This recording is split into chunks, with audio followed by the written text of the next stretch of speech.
కిందన పైన ఎక్సర్సైజ్ చేస్తున్నాడు. గందరగోళంలో పడిపోయాడు. ఎవడెక్కడ పోటీ చేస్తారో ఎవరెక్కడ పారిపోతారో ఆయనకే తెలియదు. ఇప్పుడు ఇక్కడ పెట్టాడు ప్రభాకర్ రెడ్డి గారి పైన. ఎవరైతే ఉన్నాడో విజయసాయిరెడ్డి పాపం A1 విశాఖపట్నం అంతా దోచేసిన వ్యక్తి ఉంటాడా లేదో తెలియదు. రేపెవరో తెలియదు, ఎల్లుండెవరో తెలియదు. అందుకే మీరు చూస్తే ఎక్కడికక్కడ ఇక్కడే ఒక నాయకుడు ఉన్నాడు. మొన్నటి వరకు ఎగిరిగిరి పడ్డాడు ఇక్కడ నెల్లూరు నడివీధుల్లో. అవునా కాదా అని మిమ్మల్ని అడుగుతున్నా. ఆయన మంత్రిగా ఉన్నప్పుడు ఒంటి మీద బట్టలు కూడా ఆగలేదు, కన్ను మిన్ను కానరాలేదు. మన కర్మ ఆయన కూడా మంత్రి అయిపోయాడు. మొన్న బదిలీలో ఒక్క తన్నుదంతే పక్క జిల్లా కాదు 3 జిల్లాలకు అవతల పోయి పడిపోయాడు. అవునా కాదా అని మిమ్మల్ని అడుగుతున్నా. ఒకప్పుడు అనేవాడు బుల్లెట్ దిగిందా లేదా నాడు డైలాగులు. ఇప్పుడు బుల్లెట్ కరెక్ట్ గా దిగింది. అవునా కాదా? రేపు దిగుతుంది. పల్నాడులో బుల్లెట్ కరెక్ట్ గా దిగి మళ్ళీ తిరుగు తపాలలో ఎక్కడికి వస్తాడు? ఎక్కడికి వస్తాడు? చెన్నై పోతాడు. అంటే ఈ రోజు ఉంది, రేపు ఉంది, ఎల్లుండుంది. ఖబర్దార్ జాగ్రత్తగా ఉండమని వైఎస్ఆర్ నాయకుల్ని హెచ్చరిస్తున్నా. 6 మంది ఎంపీలు ఆ పార్టీ వదిలేశారు. మా వల్ల కాదు, మేము పోటీ చేయమన్నారు. ఇంకో పక్క చూస్తే 10 మంది ఎమ్మెల్యేలు పారిపోయారు.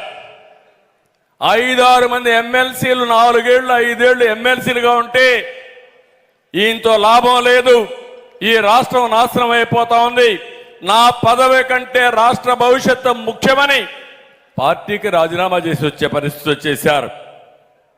కందుకూరు సీటు ఇప్పటికి 3 సార్లు మార్చారు.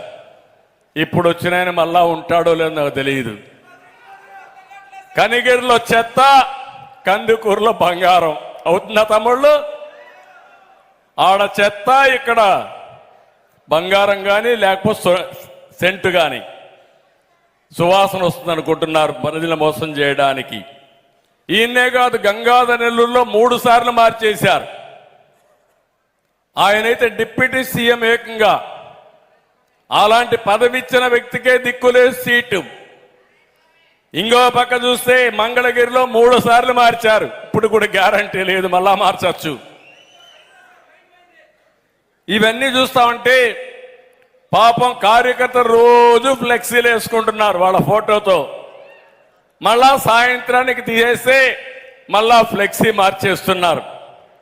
అంటే ఫ్లెక్సీలు మార్చినంత సులభంగా క్యాండిడేట్లు మార్చేస్తున్నాడంటే దేశ రాజకీయాల్లో ఎప్పుడన్నా చూశారా తమ్ముళ్ళు అని మిమ్మల్ని అడుగుతున్నా.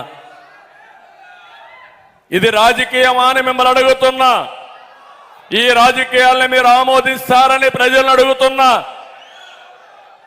ఇలాంటి వ్యక్తులు ఇప్పుడు మాట్లాడితే 175 గెలుస్తాడంట. వైనాట్ కుప్పం అంట. నేనన్నా 175, మా చెల్లెమ్మ చెప్తా గుండు 0. వైనాట్ పులివెందల. నిన్నే చెప్పింది వాళ్ళ సోదరి. ఆ విషయం కూడా చెప్తాను.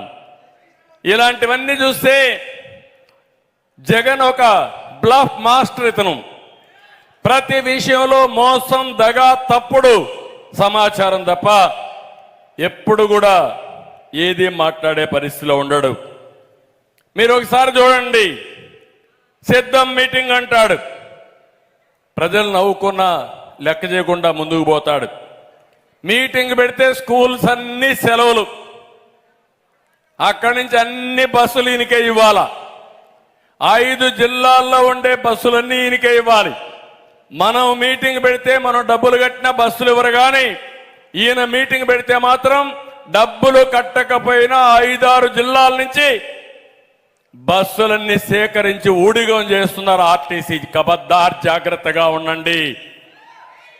ఎందుకు ఇవ్వలేదో రేపు నువ్వు ఎక్స్ప్లెనేషన్ నాకు ఇచ్చే పరిస్థితిలో వస్తావు.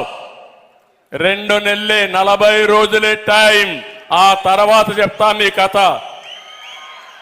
అందరికీ చట్టం అందరికీ ఒకటే. కొంతమందికి చుట్టంగా మారితే ఆ చుట్టంగా మార్చిన వాళ్ళని చట్ట వ్యతిరేక శక్తులుగా మా తమ్ముళ్ళు చెప్తున్నారు.